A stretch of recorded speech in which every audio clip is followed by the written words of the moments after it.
안녕하세요. 저는 30대 이혼녀입니다. 이번 이혼을 통해서 가족 간의 신뢰가 얼마나 중요한지 알게 되어 사연을 써보고자 합니다. 제 결혼 생활이 이혼으로 마무리될 줄은 몰랐는데 착잡하네요. 지금부터 본격적으로 제 이야기를 좀 해볼게요. 우리 친정집은 부자는 아니에요. 하지만 남들이 부러워할 정도의 재산은 갖고 있습니다. 태어날 때부터 넉넉하게 살았던 건 아니었고 제가 아주 어릴 적에 운 좋게 재산 불릴 수 있는 기회가 있었다고 했어요. 부모님이 갖고 있던 작은 토지 재산 중 한 곳에서 재개발이 지정되어 아파트가 들어섰다고 했거든요. 그 덕에 친정 집안은 평범한 가정에서 조금 더 넉넉하게 살 수 있는 형편이 되었다고 했어요. 저희 부모님이 원래는 맞벌이였는데 엄마가 전업주부로 포지션을 바꾼 이유도 다 그 이유였다고 하셨죠. 그 운 덕분에 부모님은 건물 2채에 용인에다 땅까지 하나 더 사서 관리했고 제가 결혼할 때쯤에 남들이 부러워할 만한 재산을 갖게 된 겁니다. 이걸 부자라고 하기엔 좀 민망한 수준이고요. 그냥 부족하지 않게만 살았다고 표현하는 게 맞을 것 같네요. 아무튼 저랑 남편이 처음 만난 곳은 직장에서였어요. 같은 대기업을 다니다가 눈이 맞아 결혼을 하게 되었거든요. 그때만 해도 저랑 남편 둘 다 결혼 정년기라 더 결혼이란 초점에 맞춰 만났던 것 같아요. 저희는 서로 처음엔 관심 없다가 우연한 기회로 같은 작업에 참여를 하게 되면서 친해졌어요. 저는 대화가 잘 통하는 사람을 좋아하는데 남편이 딱 그런 사람이더라고요. 게다가 남편이 유독 맡은 일에 대한 책임감이 강한 편이었는데 그 점이 제 마음을 가장 강하게 흔들었습니다. 그 책임감을 보면서 이런 남자와 결혼하면 적어도 가정을 등 돌릴 짓은 하지 않겠다는 걸 느꼈거든요. 예를 들면 불륜 같은 부정행위 말입니다. 저 또한 스스로에 대해 책임감 정도는 가지려고 노력하던 사람이었기 때문에 만약 결혼을 하게 된다면 부모님의 도움보단 제 선에서 해결하고 싶었거든요. 그래서 제가 꾸준히 돈을 모아왔는데 신기하게도 그건 남편 또한 마찬가지더라고요. 남편도 집에 손 안 벌리고 혼자 돈을 부지런히 모았대요. 그런 점이 저랑 남편의 공통점이라고도 생각해 더 마음이 통했던 것 같았어요. 그렇게 저희는 서로 집안 배경보다는 각자 모은 돈만 보고서 결혼을 결정하게 되었죠. 남편은 결혼하기 전 혼자서 모은 돈 2억 5천 있다고 제게 말했었습니다. 온전히 현금으로 가진 재산만 그렇다고 했고 그뿐만 아니라 이미 집도 한 채 갖고 있다고 했어요. 심지어 시부모님 집도 남편이 사준 거라고 하더군요. 너무 대단한 게 느껴졌어요. 남편이 아무리 대기업 사원이라고 하더라도 나이가 40대, 50대도 아닌데 그렇게까지 재산을 모으고 관리했다고 하니까 존경스럽기까지 하더라고요. 그래서 저는 더 이 사람이 충분히 준비되었다고 생각했어요. 적어도 이런 남자랑 결혼하면 굶어 죽는 일은 안 생기겠구나 싶었거든요. 미래에 아기가 생긴다고 해도 이런 남편이 있다면 너무 든든할 것 같다는 생각도 들었어요. 저는 나름대로 똑똑하게 사람을 판단해보고 결혼했다고 생각했습니다. 그렇게 결혼을 진행했던 건데 혼인신고까지 한 뒤에 정말 생각지도 못한 사실을 알게 되었어요. 부부가 되면 어쩔 수 없이 돈 문제가 훨씬 더 중요해지잖아요. 그래서 좀 더 깊게 대화를 나눴던 건데 그제야 시모가 남편의 돈을 대신 관리해주고 있었다는 사실을 알게 된 겁니다. 더 황당한 건 따로 있었어요. 신혼집 명의뿐만 아니라 시댁 명의가 전부 시모 이름으로 되어 있었고 남편 통장마저 시모 손에 있어서 남편이 시모한테 돈을 받아 쓰고 있었더라고요. 제가 먼저 우리 부부끼리 돈 관리 좀 해보자고 얘기를 나누지 않았다면 한참 뒤에 알게 되었을 사실들이었습니다. 남편이 결혼하고 나서도 제게 이러한 사실을 고백하지 않았다는 건 결국 저한테 숨길 수 있으면 안 밝히겠다는 뜻 아니겠어요? 뭐? 그걸 왜 이제 얘기해? 그럼 당신 결혼 자금 없다는 거잖아. 결국 다 어머님 돈이란 거 아니야? 그건 아니지. 다 내가 벌어서 마련한 것들이고 엄마한테 쥐어주는 것도 난데. 내가 자산 관리할 줄 몰라서 엄마한테 맡긴 거야. 엄마가 나 결혼하면 전부 돌려주겠다고 했어. 내가 요즘 바빠서 잠시 깜빡하고 말 못했던 거야. 하마터면 신혼부터 대판 싸움이 날 뻔했습니다. 다행히 남편은 저랑 대화를 하고 나서 그 다음날 이 사실을 시모와 의논했고 시모는 별다른 문제 없이 남편에게 급여 통장과 적금 통장을 흔쾌히 넘겨주었습니다. 대신 시모가 신혼집 명의는 차차 바꾸기로 하자 해서 처음엔 현금만 받아왔었어요. 남편이 받아온 그 통장을 확인해보니 현금 2억가량 모았다던 그 돈이 결혼자금 쓴 것 빼면 그 정도 액수로 남아있더라고요. 그래서 제가 더 화내지 않고 그 상황을 참고 넘어가 줬어요. 그렇다고 어이없던 그 기분이 사라지는 건 아니었습니다. 저는 남편이 책임감 강한 모습을 분명 발견했기에 모든 걸 남편 혼자 해결하는 줄 알았거든요. 그런데 시모한테 꽤나 큰 부분을 의존하고 있었다는 사실을 신혼 초부터 알게 돼서 남편에 대한 제 감정이 살짝 식어버리더군요. 이런 걸 실망이라고 하는 거겠죠. 물론 그렇다고 남편에게 벌써부터 실망이란 말을 하진 않았어요. 그냥 제가 바로잡고 싶었던 것 같습니다. 제가 선택한 결혼을 후회하지 않으려고 어떻게든 남편의 실망스러운 모습을 이해하려고 했었죠. 근데 이 사실이 생각보다 길게 갔고 큰 파장을 가져오리라고는 상상도 못했어요. 시모가 돈 개념이 워낙 강한 사람이라는 것도 이 문제 때문에 알게 되었는데요. 시모는 돈에 대한 애정이 조금 남다른 것 같았습니다. 어떻게 보면 제 주변에 시모만큼 돈에 진심인 사람을 본 적이 없어서 시모의 행동이 다소 집착처럼 보이기도 했어요.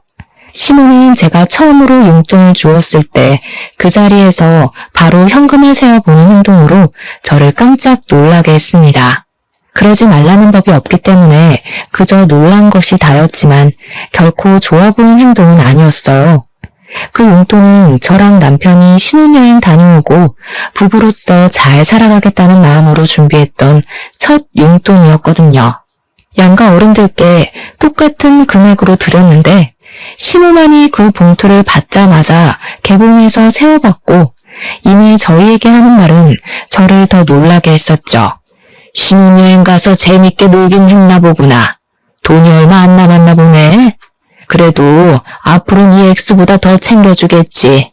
그럴 거라 믿을게. 저희 친정에서는 그 용돈을 받지 않으려고 했었는데 시모는 다음 용돈까지 바라고 있어서 당황스러웠습니다. 심지어 돈 버는 사람이 두 사람이니 더 넣어달라고 노골적으로 말한다는 것이 제겐 좀 많이 충격이었어요. 자기 아들한테 하는 말이면 이해하겠는데 저는 시모랑 얼굴 본 지 한 달도 채 안 된 상태였거든요. 그런 남의 자식에게 당당하게 용돈을 요구하는 시모의 태도가 무례하게 느껴질 수밖에 없었죠. 근데 또 시모는 용돈은 용돈대로 선물은 선물대로 따로 원하는 타입이기까지 했어요. 기념일 같은 걸 워낙 반드시 챙기는 사람인데 절대 말로만 축하하면 안 되고 무조건 선물을 받아야 하는 사람이었습니다. 남편이 말하길 시모가 마음이 여려서 선물 안 주고 넘어가면 그 소녀 같은 토라짐이 무려 한 달까지 간 적 있다 하더라고요. 말이 좋아 소녀 같다 표현을 한 거지 나이를 그만큼 먹고 고작 선물 못 받았다고 토라지는 건 너무 징그럽지 않습니까? 시모의 그런 특징을 남편이 참고해달라는 식으로 제게 부탁했는데 그걸 듣자마자 생각하고 싶지도 않은 불길한 미래가 자꾸 상상되었어요. 왠지 시모 때문에 남편과 문제가 생길 것 같은 느낌이 들더라고요.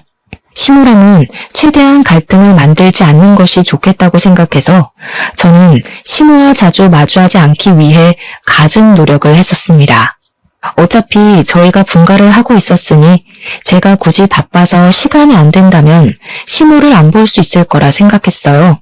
그런데 그게 아니더라고요. 굳이 제가 얽히고 싶지 않아도 시모가 알아서 사사건건 간섭해 오는 겁니다. 저희 친정 부모님이 제가 먼저 연락하지 않는 이상 잘 연락을 주지 않으니 시댁도 그럴 거라 착각을 했어요. 시모는 우리 신혼집 명의가 자기 거라는 걸 명분으로 우리 집을 계속 방문하기 시작했습니다. 어머님, 갑자기 어쩐 일이세요?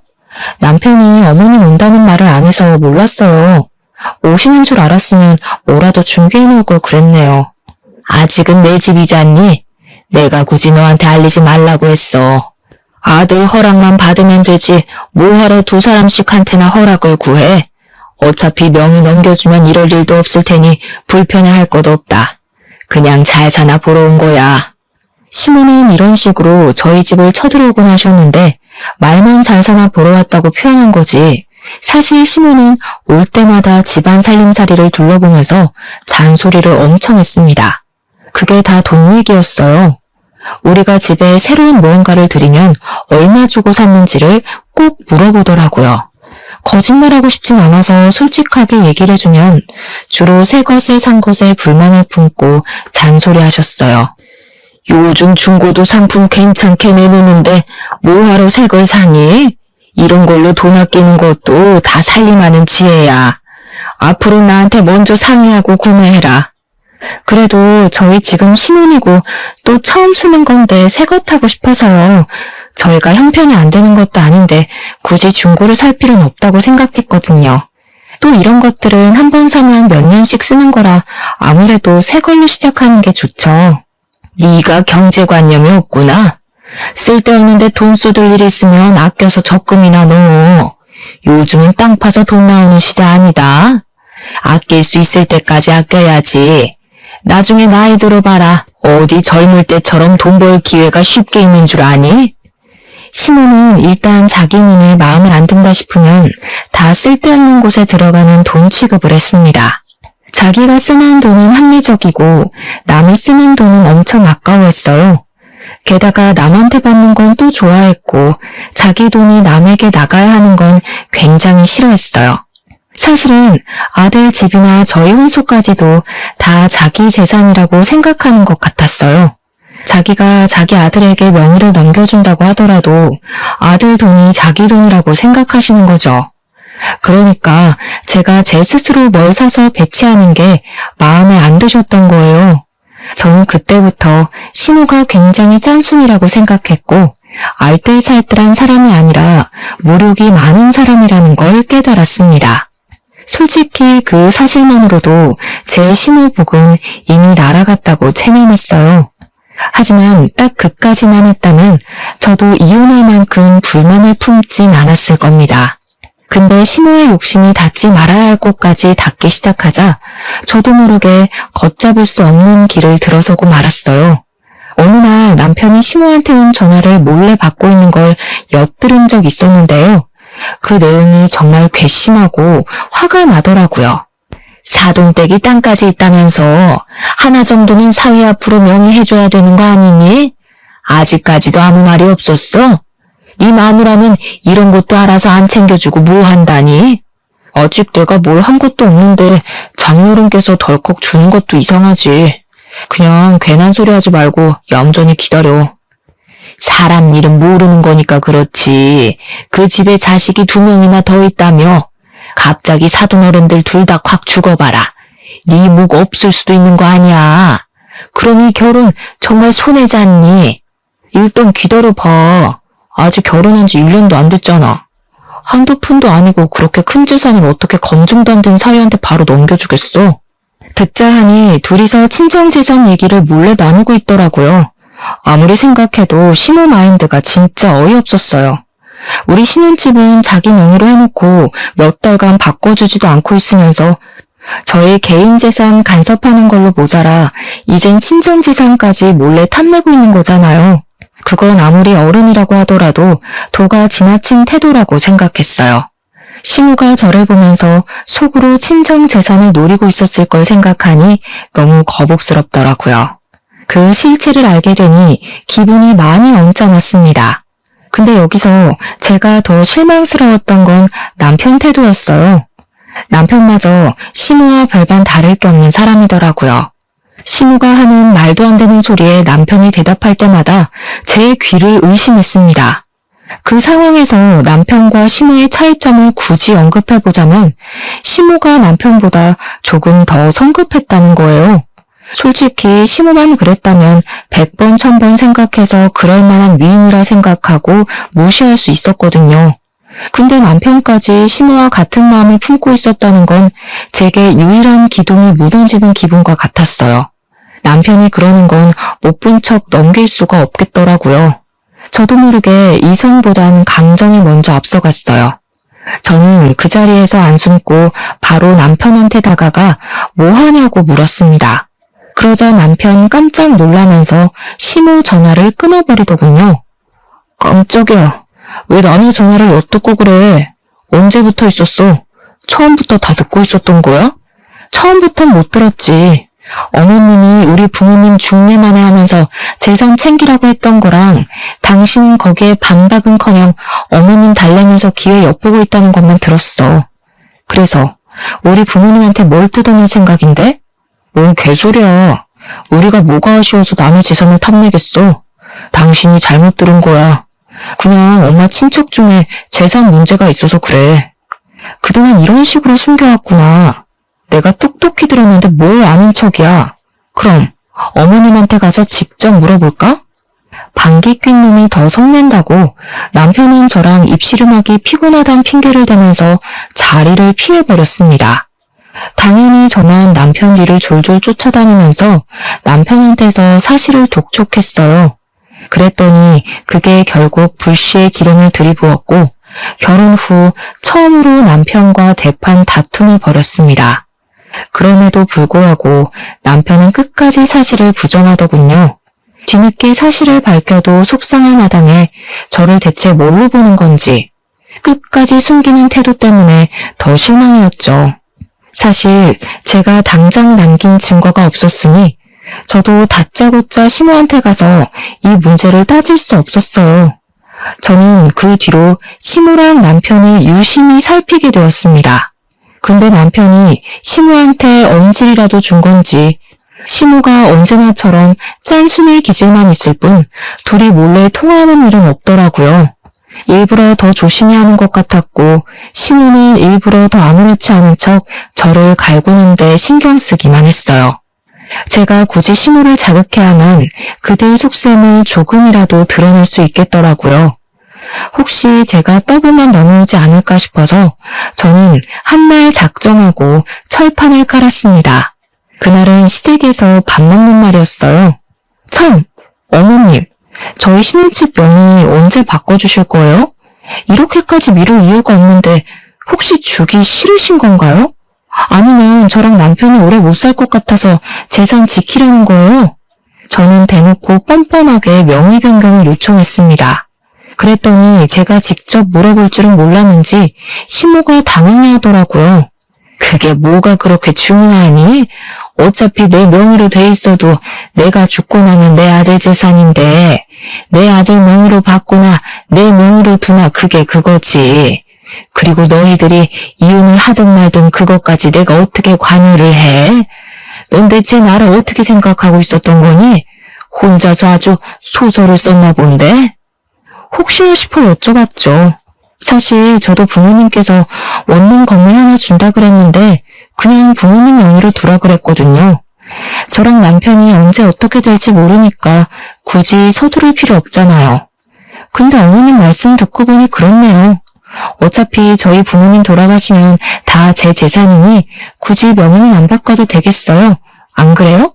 친정 부모님께서 원룸 건물을 주기로 했다는 말은 사실 거짓말입니다.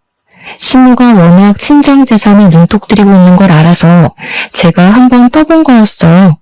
그냥 그렇게 지원해서 한번 말해봤는데 생각보다 시모 반응이 현실적이더라고요. 제 말에 당황하고 기분 나쁜 티를 팍팍 내는 거 있죠. 그 상황에서 남편은 밥만 퍼먹고 있었고 시모는 저를 보고 기막혀하는 얼굴로 노려보기만 했습니다. 저한테 따지고 싶은 게 많아 보이는 얼굴이었어요.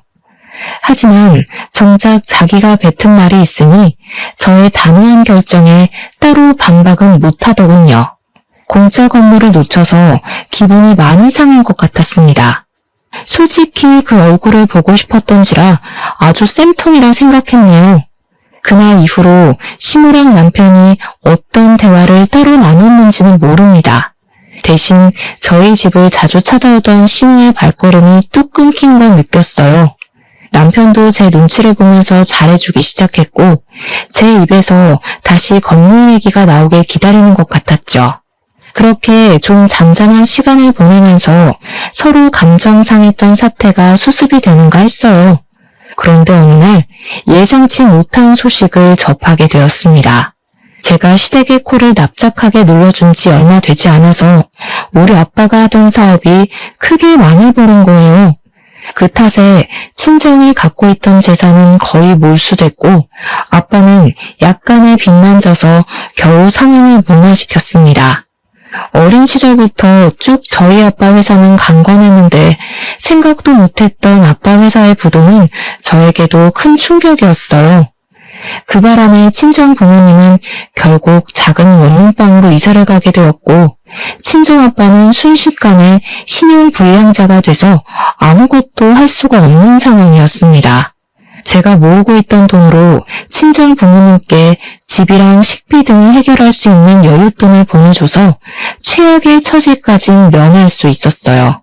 그래도 저랑 엄마는 아빠가 여기서 무너지지 않는 것을 더 중요하게 여겨서 따로 내조를 많이 하였습니다. 아빠는 가족들을 보면서 책임감을 절대 놓지 않았고 좌절할 여유도 갖지 않고서 바로 재기 준비를 하셨어요. 그런데 아빠가 신용불량자라서 사업을 새로 시작하더라도 명의를 아빠 걸로 하기 어렵더라고요. 그래서 제가 흔쾌히 빌려줬습니다. 사업장 등록이랑 사업장 임대 등을 전부 제 명의로 시작하게 된 것이죠. 이 문제로 저는 한동안 친정 부모님 보필하느라 정신없었어요. 당연히 제 친정 사정은 한 이불 덮고 사는 남편이 알 수밖에 없잖아요. 처음에는 저희 친정 부모님 걱정을 하더니 제가 돈을 못 모으고 친정에다 돈을 쓰고 있으니까 남편이 슬슬 한두 마디씩 얹더라고요. 그러다 장인어른 또 망하면 그 다음은 어떻게 도와주려고 벌써부터 돈을 퍼다 나르고 있어? 나중에 나한테도 돈 빌려달라 손 벌릴 거야? 당신은 우리 부모님 고생하는 것보다 그게 더 걱정인 거야? 우리 부모님한테 괜찮냐고 전화 한 통이나 해주고 말을 해. 그리고 걱정 마. 주머니 사정 어려운 놈한테 손 벌릴 생각 없으니까. 남편은 원래 받고 싶던 재산을 못 받게 됐다는 생각 때문인지 저를 대하는 태도가 점점 변해갔습니다. 갈수록 예민해져선 일부러 시비를 걸더라고요. 술 먹고 집에 들어오는 날엔 마누라 때문에 자기 인생 망했다느니 처가에서 자기 등에 빨대 꽂으려고 한다느니 우리 친정 때문에 자기가 곧 거지 되게 생겼다고 그렇게 신세한탄을 했어요. 재수없었습니다. 저희 집에 재산이 넉넉할 땐 어떻게든 하나 얻어내보겠다고 눈치 보고 아부떨더니 떼먹을 재산 사라지니까 그냥 저를 떼어놓고 싶나 보더라고요. 그렇잖아도 스트레스 받는데 누가 부모 자식 사이 아니랄까봐 이런 진상짓을 남편뿐만 아니라 시모까지 똑같이 저질렀어요. 우리 집 망하고 나서 시모가 처음 저를 찾아왔을 때 저 바로 쫓겨날 뻔했습니다. 대체 이게 무슨 혹 때려다 혹 붙인 격이야? 그놈이 명의 하나 얻겠다고 내가 별꼴을 다 겪는다. 아니, 바깥 사돈은 일처리를 어떻게 하셨길래 부도를 내? 예, 나는 빚쟁이 사돈 안고 갈 생각 추호도 없으니까 당장 이혼해라. 이러다 앞길 창창한 내 아들 인생까지 망하겠어. 네? 저희 아빠가 남편한테 피해준 것도 없는데 무슨 발목을 잡았다고 그래요. 그리고 저희 아빠 다시 재기하실 거거든요? 지금도 새 사업 준비 중이라고요. 말 잘도 지어낸다. 너, 네 아빠 망할 줄 알고 신혼집 명의 달라고 한 거지? 신용불량자가 무슨 사업을 제기해? 내가 집에만 있다고 그런 것도 모를 줄 아니? 집에만 있으셔서 모르시는 건 맞네요. 명의는 빌릴 수도 있는 거 모르세요? 제가 아빠한테 명의 빌려줘서 시작할 수 있었어요. 저희 아빠 책임감 강한 분이라 분명 제기 성공할 거라고요. 이혼을 안 하려고 발악한 게 아니라 저는 단지 시모가 먼저 저한테 이혼을 주장하고 있는 것이 마음에 안 들었어요. 이혼을 통보해도 제가 먼저 하고 싶었습니다. 저는 잘못한 게 없는데 이혼까지 강요받으니까 화가 나더라고요. 그래서 저희 친정아빠가 부도 한 번으로 무너질 만큼 멘탈 약한 분도 아니고 사업가에 소질 있는 사람이란 걸 더 어필했어요. 고작 전업주부인 시모가 우리 아빠를 무시하는 것도 싫었거든요. 그런데 시모는 제 반박 때문에 더 이혼을 강력히 주장했습니다. 뭐? 명의를 빌려줘? 그런 중요한 사안을 왜 마음대로 정하니? 그러다가 그 사업까지 망하면 그 빚 네가 다 떠안는 거 아니야. 그럼 내 아들 인생 완전 쫑나는 거잖아. 이 사람들이 우리 집 재산 홀랑 훔쳐가려고 했나 보네. 순 도둑놈 집안이었구먼. 이 말은 제가 시무랑 남편한테 해주고 싶었던 말인데 시무 입에서 나오니까 기분이 많이 나빴습니다. 같이 있던 남편은 시무의 역정을 말리기는커녕 오히려 자기도 시무의 의견에 동조한다는 눈빛을 띠고 있었어요. 저도 그들의 마음을 이해 못하는 건 아닙니다.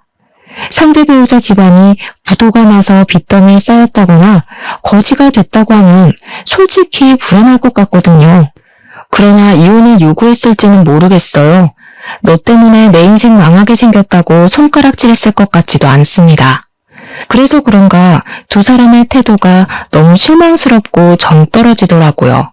어떻게 그리 바로 이혼 얘기 나올 수 있는지, 어떻게 남편은 시모가 대신 이혼 통보를 하는데도 그걸 가만히 듣고만 있을 수 있는지, 그 모든 순간이 제게 최악이었죠.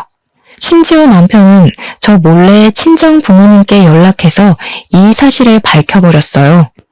친정 부모님께 저와의 관계를 정리하고 싶다고 말을 해버린 겁니다.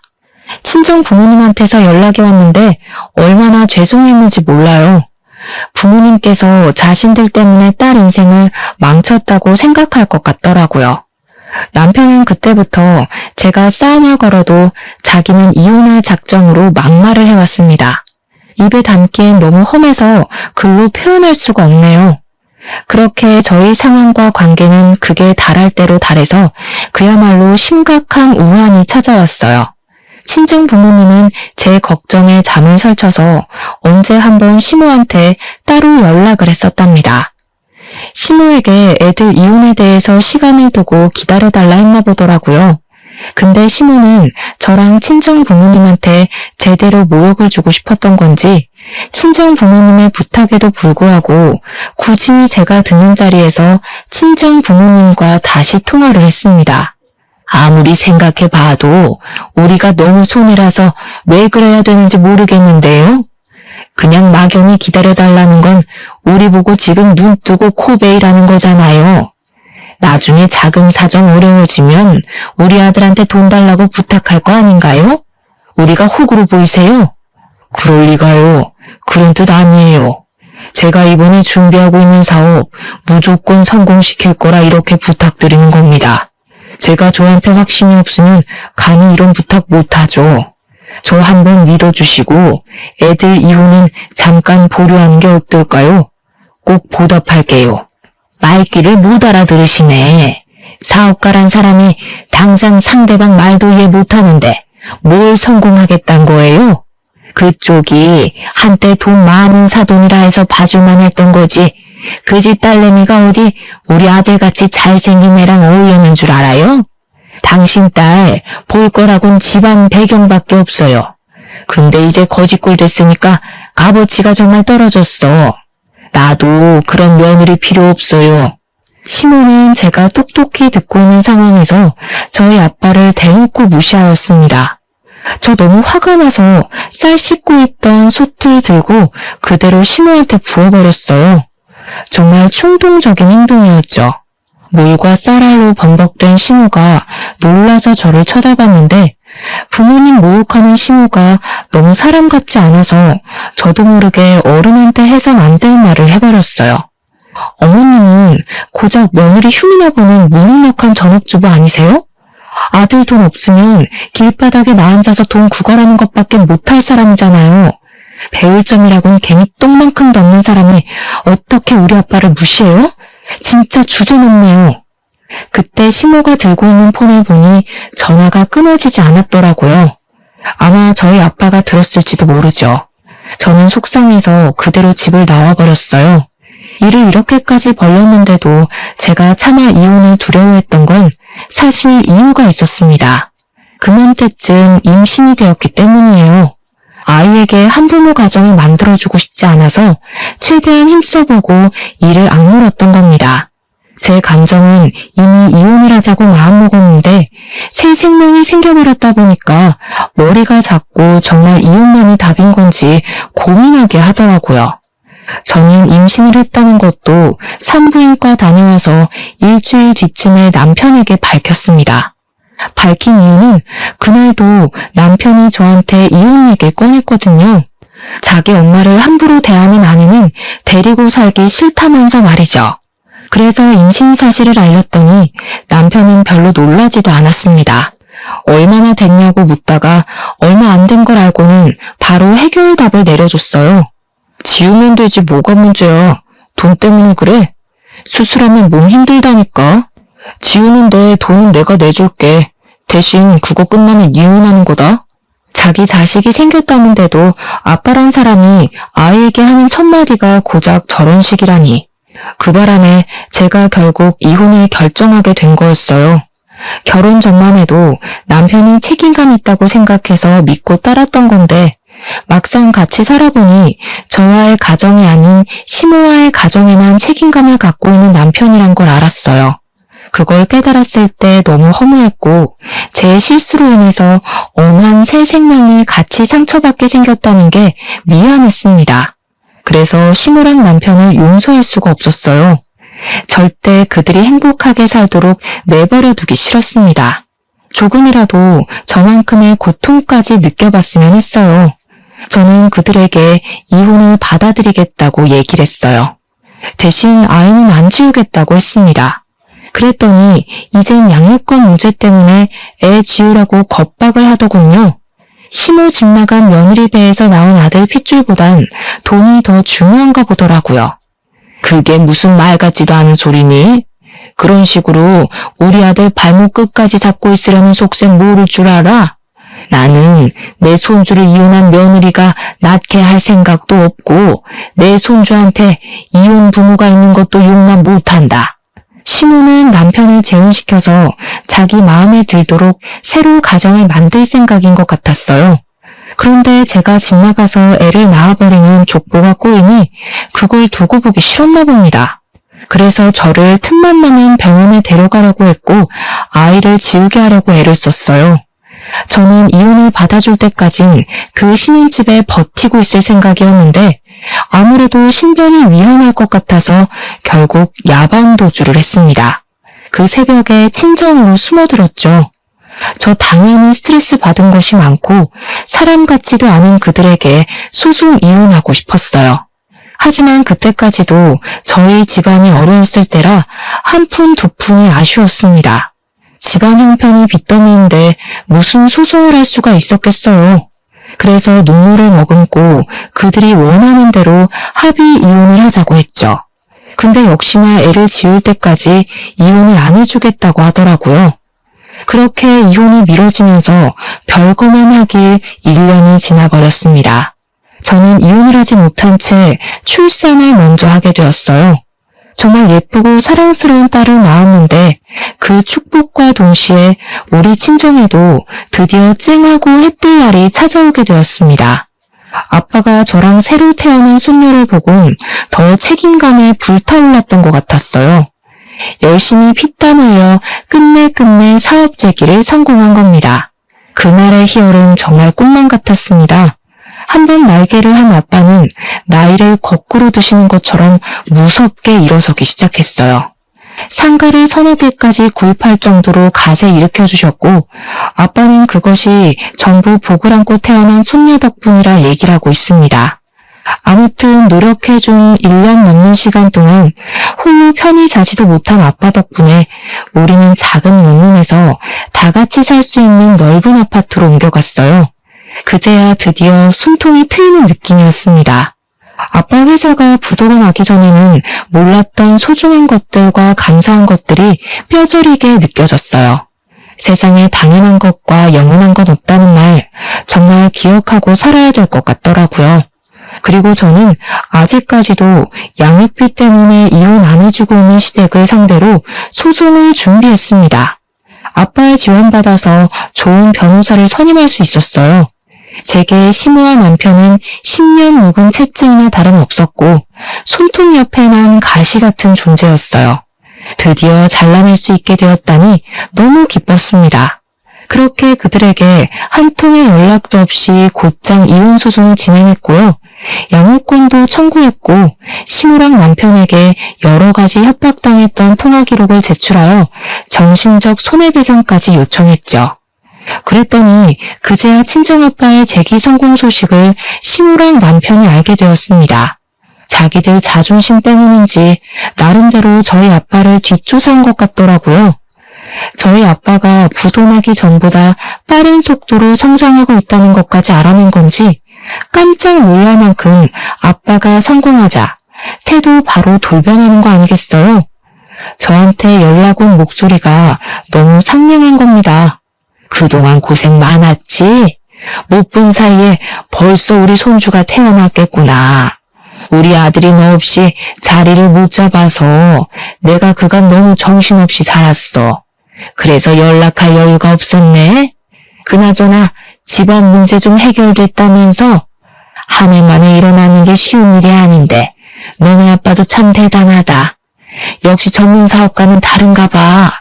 저희 아빠 칭찬하시려고 연락한 건 아니실 텐데 왜 전화하셨어요? 혹시 소송장 받고 긴가민가 하셔서 연락하신 거예요? 아, 소송장? 그래, 받았지. 사실 너한테 진심으로 사과하고 싶어서 전화했어. 예전엔 우리가 사업에 대해서 뭘 잘 몰라서 실언을 좀 했다. 정말 미안해. 네가 없어 보니까 알겠더라. 특히 우리 아들한테 네가 얼마나 중요한 아내였는지 깨달았어. 지난 날은 그만 잊고 다시 잘해볼 순 없을까? 누가 들어도 속보이는 시모 태도에 너무 어이가 없었어요. 여러분들도 저와 같은 감정을 느끼셨을 겁니다. 수그리고 들어오면 제가 받아줄 거라 생각했던 걸까요? 어떻게 이리 사람을 돈으로만 판단하고 대할 수 있는 건지 신기하더군요. 뭘 다시 시작해요? 저희 아빠가 성공하니까 다시 놓치기 아쉬워서 이러는 거 모를 줄 아세요? 저는 우리 아이한테 무능력한 할머니랑 무식한 아빠 만들어주기 싫어요. 뭐? 성질난 거 알겠는데 나 그래도 아직 네 시음이야. 너희 법적으로 여전히 부부인데 말이 너무 심한 거 아니니? 겨우 이 정도로 기분 나빠하면 안 되죠. 계속 연락하면 더 심하게 개망신 시켜드릴 거예요. 그러니 개수작 그만 부리고 위자료나 준비하세요. 괜히 도둑놈 새끼들처럼 돈 냄새 맡고 들러붙을 생각 마시고요. 그렇게 원하던 이혼해준다는데 말이 많네. 시모가 억지로 화를 참고 있는 게 수학이 너머로 느껴졌습니다. 시모는 꽤나 당황했음에도 우선은 제 비위를 맞춰주고자 했어요. 찬찬히 말해보자며 제 막말을 억지로 웃으면서 받아주더라고요. 그러거나 말거나 저는 시모가 말하는 중간에 그냥 전화를 끊어버렸습니다. 그냥 그렇게 소송 끝내고 이혼을 마무리하려고 했어요. 그랬더니 남편이랑 시모가 구질구질하게 친정집까지 찾아온 겁니다. 이사간 친정집도 뒷조사에서 알아낸 것 같더군요. 아무튼 그때 집에 아빠는 일 가서 없었고 친정엄마랑 저랑 아기만 있는 집에 남편이랑 시모가 찾아왔어요. 제가 그냥 무시하자고 했지만 엄마가 뭐라고 사정할지 들어보고 싶다 해서 그들은 안으로 들였습니다. 오래간만에 보는 두 사람의 몰골은 오랜만에도 짜증이 나더군요. 그들은 울상으로 들어오더니 저랑 엄마 앞으로 냅다 무릎을 꿇었어요. 솔직히 그들이 잘못했다고 싹싹 빌 줄 알았습니다. 그런데 예상치 못하게 뻔뻔스러운 말을 하기 시작했어요. 장인어른 사업장 당신 명의 빌려준 거라고 했지? 이거 재산분할 소송하면 당신도 손해볼 수도 있어. 그래도 괜찮아? 억울하지 않겠어? 장인어른이 힘들게 일으킨 사업인데 괜히 문제 생겨봤자 좋을 거 없잖아. 그러니까 어차피 이혼 안 한 거 그냥 소송 취하하자. 자기네들이 나름 찬스라고 생각해서 떠올린 최후의 수단이었던 거지 웬 멍청이 같은 말로 협박을 하는 겁니다. 차라리 밑도 끝도 없이 고개 쳐박고 빌기만 했다면 제가 이혼 소송을 그렇게까지 용쓰진 않았을 거예요. 그런데 주제도 모르고 끝까지 제 약점을 찾아서 자기들이 승기를 잡으려고 하다니. 하는 짓들이 여전히 괘씸해서 오랜만에 제 감정이 다시 불타올랐습니다. 제가 사실 남편이 언급했던 명의 부분이 이혼할 때 좀 걸리지 않을까 싶어서 미리 변호사에게 알아봤어요. 그러자 변호사가 하는 말이 실질적 소유자가 중요한 거라서 명의가 내 거라도 소유자가 아빠면 저랑은 관계없는 재산이라고 하더라고요. 그러니 즉 제가 재산 분할 소송을 당하더라도 아빠가 가진 사업장은 재산 분할 대상에 포함되지 않는다는 답을 들었습니다. 아마 변호사에게 미리 물어보지 않았더라면 저렇게 협박하는 남편으로부터 당황해서 제대로 대처를 못했을 거예요. 그럼 시무랑 남편 둘이서 또 한 건 잡았다고 좋아했겠죠. 그래, 우리 아빠가 고생해서 키운 사업이지. 나 엿먹이고 싶은 것 같으니까 얼마든지 재산 분할 소송해봐. 그렇게 위자료랑 양육비 날리고 소송비도 날리고 변호사비도 날려서 제발 개털됐으면 좋겠다. 장인어른이 어떻게 돼도 상관없다는 거야? 어떻게 딸이라는 사람이 그럴 수가 있어? 그럼 너 때문에 장인어른은 또 사업 기반 흔들리는 거라고. 지금 나랑 엄마한테 화났다고 감정적으로 행동하지 말고 제발 미래를 생각해. 네가 언제부터 우리 아빠를 걱정했다고? 우리 아빠가 이혼 말릴 때 너랑 네 엄마가 우리 아빠한테 막말했던 거 잊었니? 지금 아빠가 일하러 가서 그렇지 이 자리에 있었으면 너 뺨 한 대 벌써 맞았어. 남편만으론 안 될 것 같으니까 이제 시모가 나서기 시작했는데 시모는 아기를 안고 있는 우리 엄마에게 사정을 했어요. 사부인, 제가 못나서 그랬던 거지 제 아들은 제가 시키는 대로 했을 뿐이에요. 아무런 잘못이 없어요. 앞으로는 제가 애들한테 간섭 일절 안 할 테니까 제발 이혼 좀 말려줘요. 참 할 말이 없네요. 어떻게 눈앞에 자기 새끼가 있고 손녀가 있는데도 오로지 손익 걱정뿐일 수가 있어요? 진짜 사람한테 값어치가 있긴 있나 봐요. 사부인 아들내미는 이제 이혼만 돼서 더 똥값 된 것 같은데 재혼이 가능하겠어요? 이럴 시간에 시집 못 가고 있는 아줌마들이나 알아보던가요. 엄마는 시모랑 남편을 향해 아기 위생이 안 좋다고 그만 나가라며 쫓아버렸습니다. 남편이 계속 매달리려고 해서 신발장에 둔 소금 단지를 열어 소금을 뿌리기도 했어요. 그게 남편과 시모랑 마주하는 마지막 만남이었습니다. 그 뒤로 저는 육아휴직 끝나기 전에 남편과 같은 직장 다니기 싫어서 이직하려고 했어요. 그런데 참 고마운 소식이 들려오더라고요. 남편이 진짜 우리 엄마 말대로 돈 많은 아줌마 하나 물려고 했는지 사내에서 직급 높은 노처녀들한테 찍적대다가 이미지 나빠져서 해고됐다고 하는 겁니다. 처음엔 좀 놀랐어요. 그러고는 바로 웃음이 터졌죠. 안 그래도 돈 나갈 구멍이 많은 집안인데 그나마 돈줄이던 남편의 번듯한 직장이 사라졌으니 이제야말로 제대로 똥출 타겠다 싶더라고요. 그러게 진작에 서로 믿어주고 기다려줬다면 상황이 이 지경까진 안 됐을 거잖아요. 물론 저한텐 쓰레기 걸러낼 수 있는 순간들이었기에 다행이지만요. 그래도 저는 그들을 보고 한 수 배웠습니다. 사람은 물질적으로만 판단해선 안 된다는 걸 말이죠. 사람의 감정과 신뢰를 가장 쉽게 망가뜨릴 수 있는 것이 돈이라고 생각해요. 물론 돈이 살아가는데 중요한 필수 조건은 맞아요. 그러나 유일한 조건은 아니라는 겁니다. 제발 이 쉬운 법칙 하나 받아들이지 못하는 창피한 어른이 되지 말도록 합시다. 제 사연은 여기까지예요. 글 쓰는 동안 제 이야기를 전할 수 있어 즐거웠습니다. 들어주셔서 감사합니다.